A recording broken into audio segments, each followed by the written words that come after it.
You're listening to the Veterans Impact Show, continuing the mission of service and bringing together our civilian and military communities.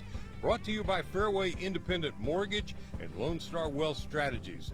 Don't worry, retire happy and work with us. Great day to you. This is Jim Blythe, U.S. Navy veteran. Joining me today, a great American patriot.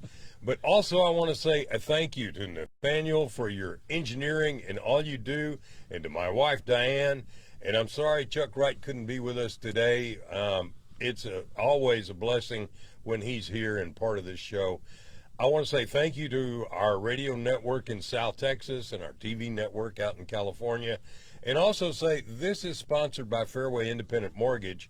My NMLS number is 311548. And Fairway is 2189. We're an equal opportunity lender. Now, I got all the legal stuff out of the way. Let's talk about the mission continues.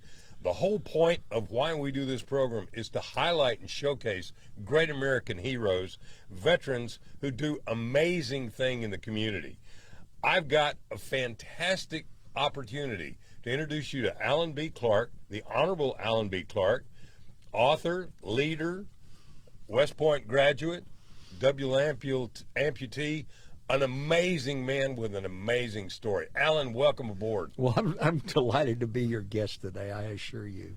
Oh, man. Listen, I listened to your interview December 22nd, and I think that's on your website, and I tell everybody, go do that, because it's really done by a psychologist, and you're talking about your recovery from being an amputee. So let's go back, though. What was so amazing, you wanted to be a West Pointer when you were 8 years old. Yeah, I didn't. You talk about determination. Well, I was, most Army brats, which I was, my dad was in the Army, collect Army patches. And I had what I considered a tremendous collection of Army patches. And I found one day. I didn't know what it was. So I showed my daddy. I said, "What is this, Dad?" He said, "Allen, that's the United States Military Academy at West Point." I said, "What does that mean, Dad?"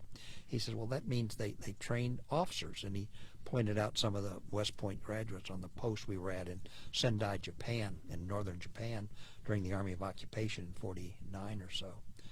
And I said, wow. So I had my eyes set on West Point at age 8, and I never deviated. Tunnel vision. I was a good kid. I studied hard. I wanted to get into the academy. Isn't that amazing? and a lot of people don't realize, I think a lot of that comes from genetics of being part of a military family, but in that environment. And you're talking about determination, you're talking about persistence, and you're talking about really developing leadership. That's amazing. Most kids that are 8 years old can barely quit sucking their thumbs. So I'm impressed. So you went on from West Point to serve in Vietnam with the 5th Special Forces Group. You were a paratrooper, airborne qualified. That had to be something else, all of the training you went through there. Well, a paratrooper means you have to have at least 6 parachute jumps. I'm only airborne qualified, and that means I went to 5 parachute jumps at Fort Benning School. I'd originally been commissioned Corps of Engineers, so my first assignment was 17th Engineer Battalion, Fort Hood, Texas, in '63. I got married the first time in '63, right after 6 months after graduation, and I volunteered for something known as Jungle Operations Training in Panama, which was a very interesting experience for about 11 days down there. And so I went through that. We did at Fort Hood, by that time, 63, 64, 65, counter-guerrilla, counterinsurgency training. So I'd had all of that. And my first wife wanted me to get out of the military. And I was just devastated. She was from Dallas, and she wanted to come back to Dallas, live the good life, whatever that means. I was just devastated. And I said, well, maybe if I transfer to military intelligence, I'd get in a foreign area specialty program, specialize Central America, South America, and utilize my Spanish. My mother is Hispanic. Her father was an emigre from Asturias, Spain, in the early 1900s with his brother. So she spoke Spanish before she spoke English, always spoke English with an accent.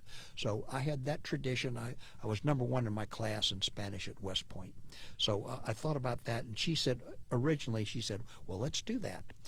So I transferred to military intelligence, and the general officer from what I was an aide-de-camp, he was really upset. So why are you transferring out of combat arms? I said, it's because it's a marriage issue. So then she decided she didn't want that either. So my choice was to preserve my marriage or lose my marriage and continue my career. So obviously I chose my marriage. I had a chance to be a general's aide and go to Korea and miss Vietnam, miss the war. I could not do that. My duty on our country, motto of West Point, and my own personal integrity said, I must go to the war or I will never be able to face my classmates at reunions in the past, because by that time we'd already had my classmates killed in action. So I volunteered for Vietnam, did not tell her. Big mistake, big mistake. Took 25 years for her to forgive me, and that's another amazing story. But so I ended up in Vietnam. I'm a POW interrogator. That's what I was trained to be. No POWs to interrogate. And I said, this is boring. I'm at the beach at Nha Trang every day at 3 o'clock, you know? And so I'm on a plane one day with a Special Forces Lieutenant Colonel, who was one of the commanding officers over there, Special Forces, and he'd been a tactical officer at West Point, sat next to him, made the mistake of telling him I was bored. He said, well, Alan, I tell you what, you transfer to Special Forces and you will not be bored. And I said, well, yeah, I guess I'm qualified. He said, I'll make you a S2, which is an intelligence officer for one of what's called a B team at a town called Bon Matut. So I transferred to Special Forces within about a week. The executive officer of my military intelligence unit in Nha Trang had been my professor of civil engineering at West Point. I mean, the Lord has placed people in my life constantly over and over and over again that had a part in my life. And here he is. He said, Alan, that's what you want to do. He wanted me to be a Corps of Engineers at the academy. And he said, if that's what you want to do, it's done. A week later, I'm at Special Forces. So I'm there for a week. And I said, okay, why am I not up country? He said, we've changed your orders. You've changed my orders. I said, why don't you tell me? He says, well, we can't. He said, it's classified. I said, I'm going to have an assignment, and you are not telling me what it is. He says, no, cannot tell you yet. So I found out that it was espionage against Cambodia, and I said, uh-oh. So that's kind of what got me into Vietnam and my assignment. Man, I got to tell you, there was so much going on, and so few people know all of the backstories that were going on. I mean, I didn't know Navy SEALs and Marine Corps Force Recon were all over North Vietnam gathering intelligence. And it's amazing what we don't know that went on and what Americans did to basically save lives. Now, we're going to have an opportunity to talk about your books, but I want to get to an important thing without going real deep because it's painful. You got severely injured. You lost both of your legs from the knees down. Tell us just a little bit about that, please, sir. Yeah. Well, I was in the 10 and a half months into my tour of the 12-month tour in Nam, and I'd been in an area near what's called the Tri-Border Point, which is where Laos, Cambodia, and South Vietnam touch. So my mission there as an intelligence officer was to recruit Montagnards, who are the mountain people of that area, the natives, to go back into their village areas that we had moved them out of, to get them to what's called sanctuaries, hamlets, protected hamlets, where we had Vietnamese soldiers nearby or special forces, to go back to their old areas toward the border. I was very unsuccessful in that, and I discovered later that the area between my camp, Doc Do Special Forces camp, and the border was the most heavily underground bunkered area in the entire country. Underground supply points, underground hospitals, you name it. They'd go down underground and stay down there, and you couldn't find them, obviously, and they'd come up and attack our forces. So an enemy battalion came from Cambodia, which at the time historically was a privileged sanctuary, which means Prince Sihanouk allowed them to use his country as a base of operations when they came down the Ho Chi Minh Trail. They'd be there, come across, attack American troops and South Vietnamese, go back across the border. They were protected. Well, in early June 1967, a regular Army North Vietnamese battalion, pith helmets, khaki uniforms, and AR, and their weapon, the AK-47, which was different than the typical Viet Cong that we had fought, came across the border, ambushed one of our patrols from my camp, killed 2 out of 3 Americans. And the one American survived, came back, and we sent what's called a Mike Force in to retrieve the bodies. And what the communists typically do to our bodies cannot be discussed. But they got the bodies, they brought them back, but apparently those 4 Americans on the patrol also got killed. So we had 6 out of 7 Americans killed within about 10 miles of the camp. So my commanding officer realized I was undercover. I was a United States Army captain, infantry brass instead of military intelligence brass, and false ID, et cetera, et cetera. So he realized that my mission was over because I could not send my agents into that heavily armed territory with the battalion. So he said, I'm picking you up at 9:30 a.m. Saturday morning, June 17, 1967. He said, you're out of there. I said, okay. I'm out of there. My war's basically over. I'm going to take an R&R, which I hadn't taken, train a replacement, and then come back to the United States at the end of 12 months. So in a Special Forces camp, every 2 hours, there is an American on shift between 10 and 6. I get the 4 to 6 shift. I'm going to be finished at 6, go have breakfast, pack my duffel bag. I'm on the airstrip. I'm out of there at 9:30. At 4:30, that battalion, which had ambushed our patrols, moved all the way through the jungle fast within about 48 hours and set up mortar and rockets across positions across this little river, which was on the south side of our camp. And they began a mortar attack. And I'm the officer, I'm the American Special Forces guy awake. So I start to grab guys to man our 3 mortar pits to get flares in the air in case there's a ground attack from any side, and to get counter battery fire, as it's called. Plus, people are running around, when an attack starts. So I'm literally grabbing a guy and say, you go to that pit and load. I go over to one pit. He says, I need a Special Forces man that's trained to help me with this mortar. So I'm grabbing that. And so I'm in the middle of all that, And I have the radio calling down to the downstairs command center. Everybody's underground except me, I guess. And all of a sudden, bam, I'm on my stomach. Really heavy, hit like a baseball bat. Hit me across the top of my back. And I'm on the ground, and I yell out, oh, God, I'm dead. And the medic about 15 feet away in an underground bunker hears me and starts up to help me. And he gets knocked down into the bunker with a piece of shrapnel in his left shoulder because a round hits about a 7-foot diameter round. It makes a hole about 10 feet away from the front, and he took some shrapnel. And then another medic comes in and starts to take care of me, and I have the details of that. It's gruesome. I found out years ago. So that was it. So you lost both of your legs from the knees down? No, well, one leg immediately traumatically, and the right leg was broken in 5 places. So I kept it for 10 days. Back in the States, they took it off also. Okay, so then you came back to the States. Would you go to Brooke Army, Brooke in Army. San Antonio? Yeah. And you went through so much trauma. Now, we're going to take a break in just a second to hear from our sponsors, and we're going to come back and talk about all you went through, because I want to set the stage about how you became a man of faith and how you saved your own life and how you have gone forward to also be a very, very active veteran. You worked with the VA. You were a undersecretary, I believe.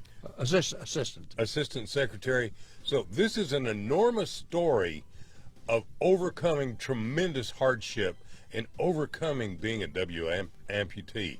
So this is Jim Blythe with the Veterans Impact Show. We're glad to have you aboard. Share this fantastic information. Get us out there. Be part of our team. And let us know any way that we can help you. So this is the Veterans Impact Show. We'll be right back after these words.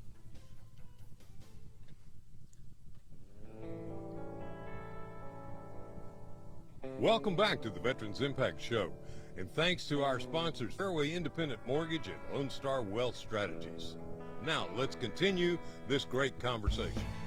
Well, today I've got a great American patriot, and we're telling his story about being severely injured in Vietnam. But where I really want this to go is for him to talk about his books and then talk about how his faith saved his life. So, Alan, would you please tell us a little bit about your books as a lead into how you became a man of faith, please? Well, I started collecting stories, and of course my own story was there and it was lived through the years.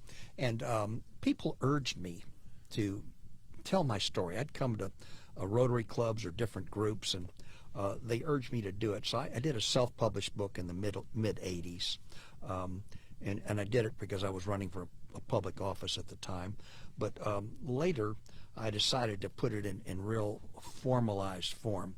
It's called Wounded Soldier, Healing Warrior, and it was published by a company up in the Midwest. And it's my autobiography, and it's a story that I asked Ross Perot, who died a couple of years ago, to do my foreword, and he very graciously did it, because my first job after I got out of the graduate school after the Army and hospital and graduate school was for Ross Perot, so he did it. And so I put together my story of my desire to be an officer and what happened to me in Vietnam. And it went through into the 90s, I suppose. And the thing in the hospital was very traumatic, admittedly. I've gone on and recovered, and I can go into more detail on the recovery process. But the second book is called Valor in Vietnam. I get to know a lot of people between working at the National Veterans Affairs Department and liaison work as an assistant secretary, ran the National Cemetery System in the early 90s. I collected so many stories. They were just fascinating stories. And then I was originally going to do World War II. And then my friends started passing away and losing their memory. So I'd do Vietnam. So I did a second book called Valor in Vietnam, which is 19 stories, all the way from 1962 to 1977.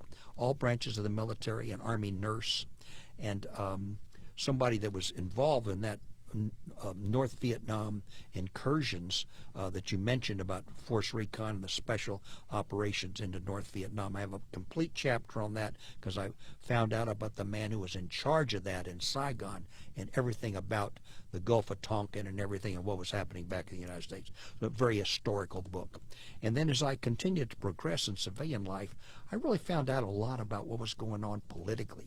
And as my faith increased, then I came up with this third book. I mean, it takes a lot of time to write a book. I mean, my goodness gracious.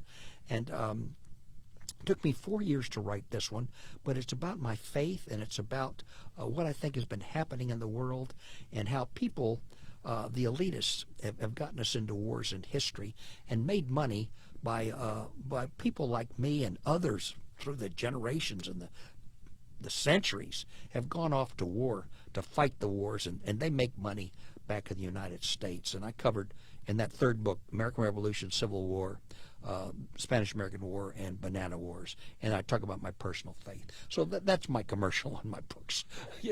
I can't wait, because Diane and I are going to buy these books and read them.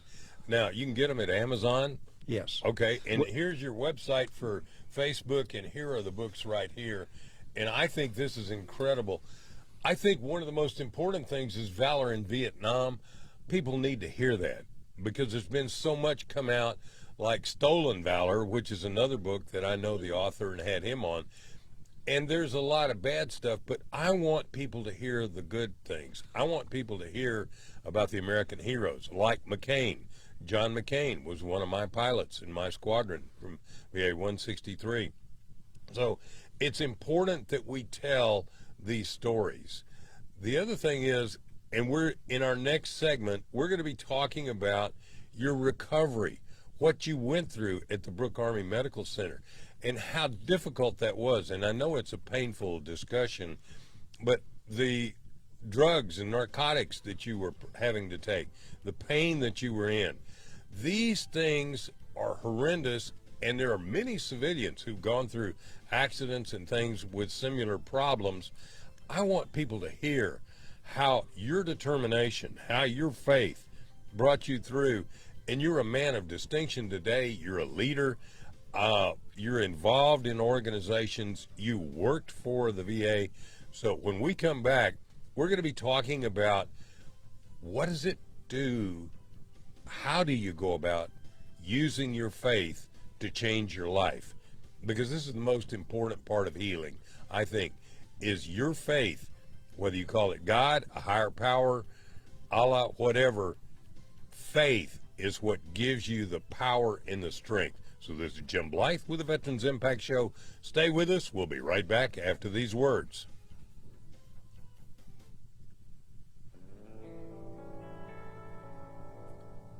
Welcome back. This is the Veterans Impact Show, and thanks to our great sponsors, Fairway Independent Mortgage and Lone Star Wealth Strategies. Now, let's continue this conversation. Well, welcome back. You got Jim Blythe, U.S. Navy veteran, and Allen B Clark, Vietnam veteran, U.S. Army, West Point graduate, amazing man, the Honorable Allen Clark.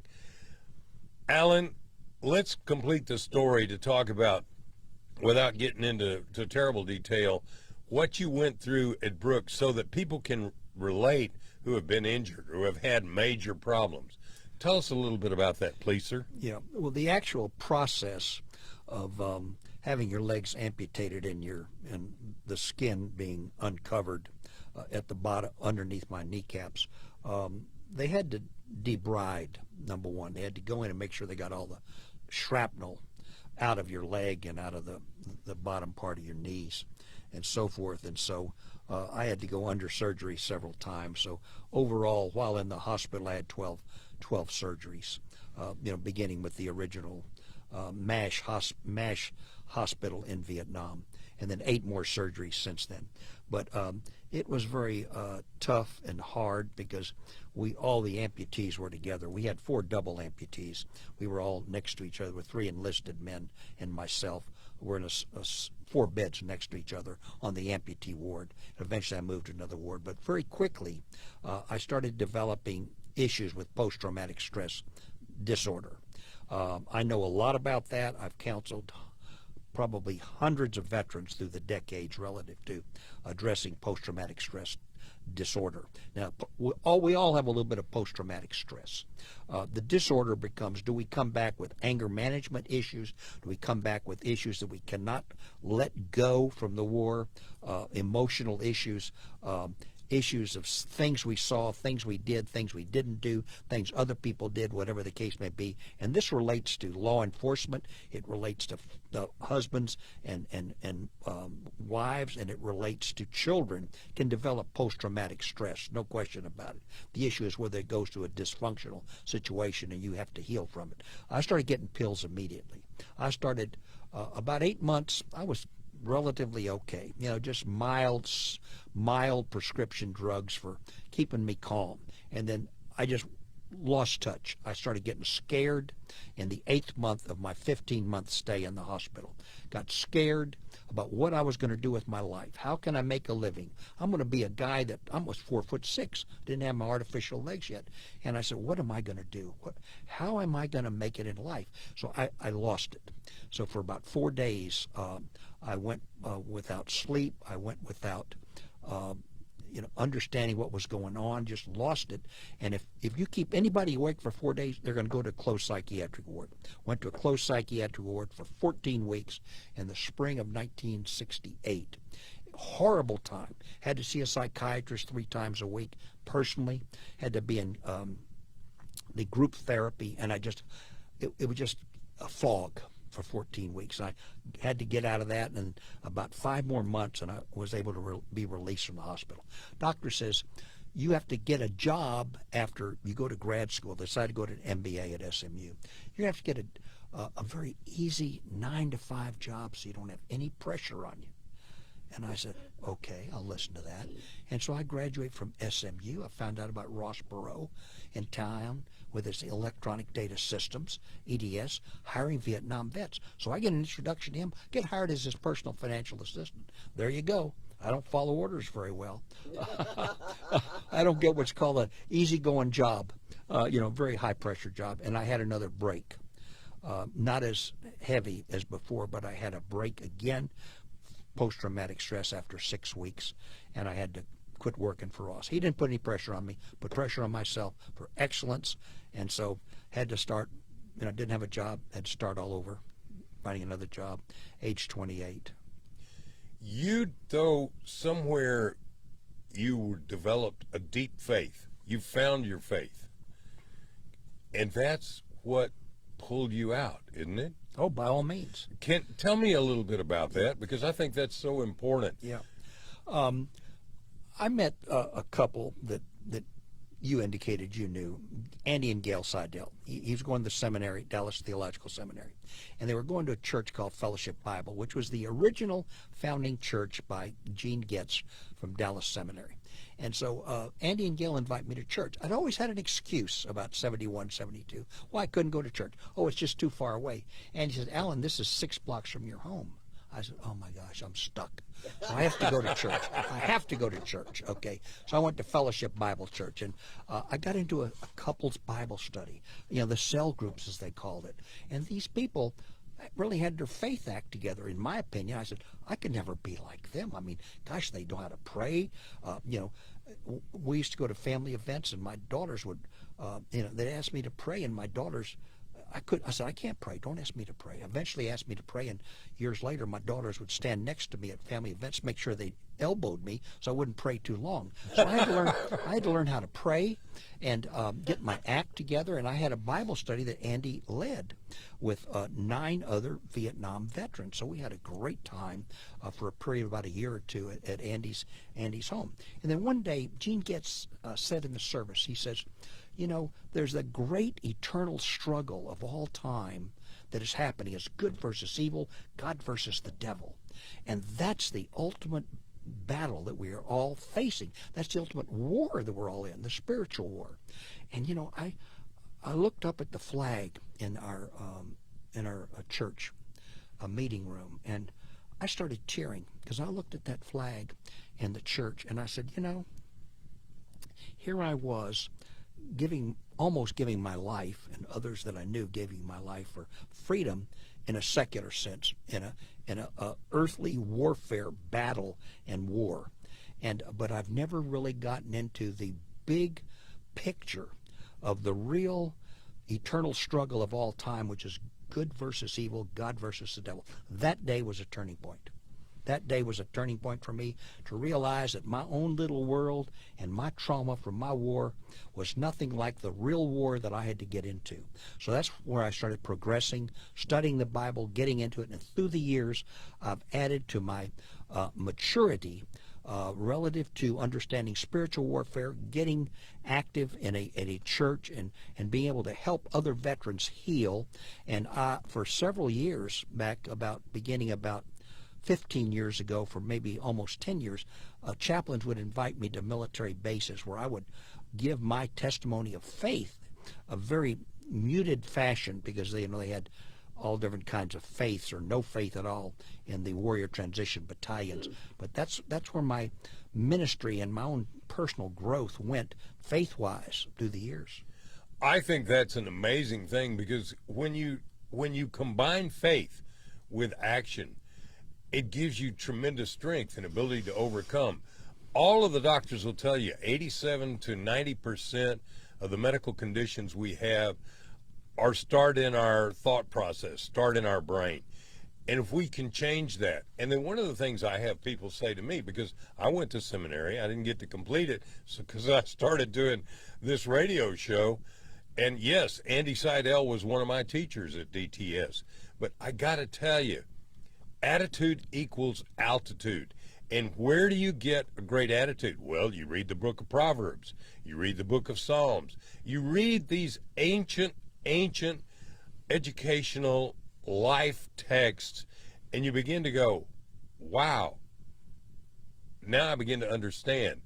And as you go through, faith is so tremendously important. And whether or not you're Muslim and you study the Quran, if you're in Hindu, the Bhagavad Gita, if you're Confucius, whatever, having faith gives you tremendous emotional strength to overcome the tremendous hardships. And without a doubt, this world, we all go through hardship. If you were going to be a weightlifter, you can't lift weights if all you pick up is 10 pounds, right? Right. You have to strain, and that's part of what life is. We go through tests. You've been through one of the most ultimate tests in what you went through, and the way you came out of it was your faith. I think that's the story, because we want people to hear how important it is. Now, what you also did that is so amazing to me, you got appointed to VA. You became the Honorable Allen B Clark. Tell us about your government service. I'd like to do that, but I'd like to go back to one other thing, if I may. Please. Because, you mentioned about whether you're of another faith or whatever, it's important. When I went to the military bases to speak to the Warrior Transition Battalions, the chaplains were very, very reticent about me talking about my faith. So the Lord told me one day, he says, Alan, this is what you say when you go into those. The Lord doesn't speak to me audibly. I mean, it's just you get a thought, but it's got to be from God. He said, you go into those Warrior Transition Battalions that have Jews, have Buddhists, have atheists, have Christians, have Muslims, whatever the case may be. You take this approach. You say, look, guys and gals out there, I don't care what your faith is. You follow your faith. I'll tell you what my faith is. It's Christianity. And my Christianity allowed me to heal from my post-traumatic stress disorder. So if you really want to work it out, you get with your faith and your faith leaders and you work that faith. I'm just telling you what worked for me. So I wanted to cover that. Oh, I think that's so important. Well, now I got distracted. We do that. We have a lot of fun, and I hope you're enjoying yourself today. I am, sure. Alan, tell us about your government service, because I think that's remarkable. Well, by not being able to be in the military anymore, which was my lifelong ambition, I still had this desire to serve and to do something for my fellow people in life. I got involved in politics in the 70s, and what that led to was a lot of visibility in the Dallas political community. And I have to tell you, I was a Republican, okay? And I got involved, was president of the 500-member Dallas County Republican Men's Club, got involved with that. And then eventually, when Governor Bill Clements was elected in 1978 as the first Republican governor in Texas history, politics, since during Reconstruction after the Civil War, I'd been involved in his campaign. I'd been chairman of his advisory committee or whatever. So he called me one day and he said, Alan, I want you to come down and I want you to be my administrative special assistant for administration at the Capitol building in Austin. I was working for a bank. And this is an amazing thing. I heard later that a senior officer of that bank, Republic National Bank, which is not in business anymore, back in 1971, when I needed another job that I spoke about before, Ross Perot went down and asked them to consider hiring me. There was a senior officer of that bank that did not want to hire me because I might lose time because I was a disabled veteran. Now, this is really sad because he had served in the military. In 1978, that same officer was called by Governor Clements to say, I want Alan Clark to come and be my special assistant in Austin. That officer, 7 years later, came to my desk in the bank to ask me, to tell me we're going to put you on a leave of absence to go work for the governor. So I got hired by the governor. So for 2.5 years, I was a special assistant administration. Had some wonderful liaison opportunities, the National Guard, handicapped community, you name it, just some wonderful opportunities. Spoke on his behalf all over the state. So I got involved in politics, knew people all over the state. 1982, we had an amazing thing happen. It had always been everybody statewide except for Clements had always been Democrats. And so he calls me up. I just had lunch with George W. Bush in Midland, who eventually, of course, became president, had an hour-and-a-half luncheon. That afternoon, the governor of Texas calls me, and he said, Allen, I'm running for re-election. I'd like you to run for treasurer of Texas. Bingo. I mean, Allen Clark running for statewide office? Well, sure. You know, I always answered the call when people thought I was, qualified for something. So I said, well, let me think about that. So I go back and talk to my oil company boss that had sent me out to Midland. And he said, Allen, you can't believe. Yes, I'm giving you permission. You work in my company Monday through Wednesday. You work in my company Midland 3 days. I'm giving you Thursday and Friday off, and the weekend, obviously, to go campaign around the state. Had a 4-month campaign, obviously lost, as did Clements. But that got me into that, and then by the late 80s, being involved in politics, the President George H.W. Bush administration recruited me to be an assistant secretary, go before the Senate Confirmation Committee. That's what made me the honorable until I have a felony conviction, I guess. And then after, that'll never happen. Yeah, after 2.5 years, I run the National Cemetery System. So here in Dallas, our cemetery down southwest of downtown, I picked that site. I was there for the original groundbreaking. And so I have a real affinity for that site because I recommend it to the Secretary of Veterans Affairs. I got to tell you, we go down there all the time.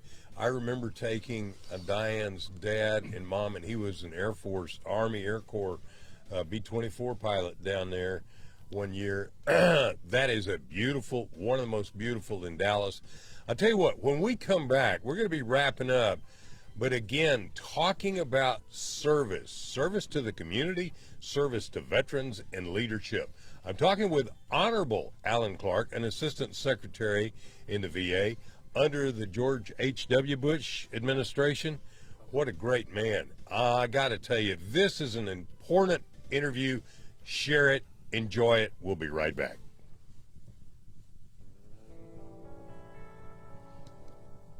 Welcome back to the Veterans Impact Show, and thanks to our sponsors, Fairway Independent Mortgage and Lone Star Wealth Strategies.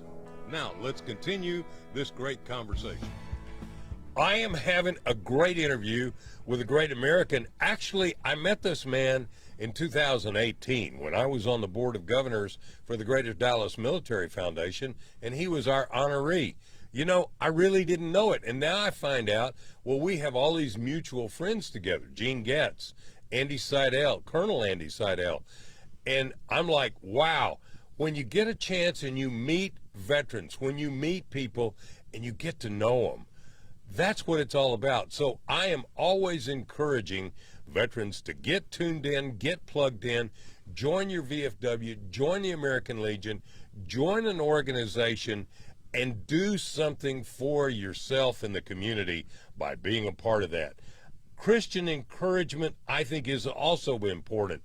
And being part of prayer groups, being part of Bible study groups that you talked about, Allen, I think is so important. And I went to fellowship. I know Gene Getz quite well. So these are important components to having a tremendously successful life. Instead of standing on a street corner with a sign saying, I'm a homeless veteran, you are a man who stood up even though you were severely injured, and you've accomplished a great deal. Now, I would like to wrap up, and one of the things that I always ask, and this is almost a ridiculous, redundant question, but what would you say to a young man or woman who's in high school, in college, and thinking about the military, when they hear all of these negative things, and especially from a man who was so severely injured in combat, what would you say to that young man and woman about starting a life in the military? People have asked me, would you do it again? Well, I would go into the military again. I would go to the military academy at West Point, become an Army officer again. Would I ever want to go through what I've gone through? Well, of course not. Okay? But would I want to be a man in society as an American today who knows that I did my duty? And now that leads to something above and beyond just people going into the military. And choosing the military for a career, which I think is still very, very important. We have enemies around the world that are constantly probing us. They're constantly doing things to other countries that we need to be involved, and we need to always be concerned about our national security. And is it in America's national interest for us to do something in warfare? And my third book, Soldier's Blood and Bloodied Money, relates to that as far as an analysis of taking a look at the political aspects of getting involved in combat, because I'm a sincere believer that many of our wars, many of our incursions, where we have gone and suffered and died and bled and sacrificed through the centuries and through history, have been because other people had a certain reason. They either had territory they wanted to gain, they want to be more powerful, they want to make more money, whatever the case may be. So despite all of this, the fact is the world we live in is reflective of those things that the big people in the world through history have applied to. But through the years, dozens and dozens and dozens of veterans, I've had the opportunity and the privilege to talk to them personally, beginning at the VA when I was a high-level political appointee, but also spouses, women, parents, whatever the case may be. Veterans have contacted me, and those are some of the important things I'd like to relate and be able to mention about the approach that I take, some of the anecdotes that I've heard as far as how to get your act together. To me, it's all about leadership and becoming a young man or a young woman of maturity. And the military gets you there faster than anything. It was the best thing that ever happened to me. My grandfather was career military. My father was Navy. I am third generation Navy. I bleed Navy blue. And we're involved with Sea Cadets now. We're continuing the mission as we're instructors with Sea Cadets, Diane and I. So I want to say thank you for being on board. I want to close with a prayer because I know this is important. So, dear God, we thank you for men like Allen Clark. We thank you for the veterans who serve this great nation as they continue the mission. We thank you, God, for putting your hedge of protection and being the rampart around our active duty military, our first responders. Guide and protect them, God. Thank you for all you do. Thank you for blessing our nation. Thank you for healing our nation, bringing us back together. The important thing is, together we are stronger. This I pray and thank you today, God, for all you do for us. Amen. Alan, it is such an honor to have you on board today. I'm just so thrilled. I got to tell you, I want to be telling people about your books. Go to Facebook and share this. Go to YouTube and share this. Get this out because people need to hear. People who have been hurt, people who have been wounded need to hear. There is a way up and out, and attitude equals gratitude equals altitude. So this is Jim Blythe, the Veterans Impact Show. Thank you for being on board.